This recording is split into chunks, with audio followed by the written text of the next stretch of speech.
बातमी सोलापूरमधून आहे। सोलापुरामध्ये पुन्हा एकदा भाजप आणि काँग्रेसचे शेकडो कार्यकर्ते आमने-सामने आले होते। सोलापूरमधल्या श्री सिद्धेश्वर शाळेसमोरच्या मैदानात हा सगळा प्रकार घडला। दोन्ही बाजूंच्या शेकडो कार्यकर्त्यांनी एकमेकांवर जोरदार घोषणाबाजी केली। या घटनेची माहिती मिळताच सोलापूर शहर पोलीस उपायुक्त विजय कबाडे घटनास्थळी दाखल झाले आणि या जमावाला पांगवलं आणि त्यामुळे कोणताही अनुचित प्रकार यावेळी घडला नाही।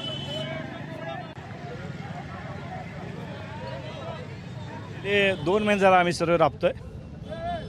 आमदार प्रणित शिंदे यांचं काम आहे आणि आपण बघितलात की गेले 2 टर्न 10 वर्ष आमचे फेल गेलेले आहेत। कारण लोकांमधूनच उत्साह होता, लोकांमधून आम्हाला आशीर्वाद होता, लोकांनी आम्हाला इलेक्शन हातात घेतली होती। अनेक लोकांच्या लक्षात आलं की हे फसवणारच लोक आहेत, त्यामुळे ह्याच लोकांनी ठरवलं की आमदार प्रणितेला खासदार करायचा आहे। त्यामुळे एवढा जबरदस्त उत्साह आहे आणि मी तुम्हाला सांगतो किती भारतीय जनता पार्टीमध्ये एकदा पुंगी वाजली, 2दा पुंगी वाजली, आता तिसरी वेळा त्यांची पुंगी वाजणार नाही। आम्ही 2दा हरलो होतो आणि आता तिसऱ्यांदा विजय होणार, आम्हाला आत्मविश्वास आहे। एबीपी माझा, उघडा डोळे बघा नीट।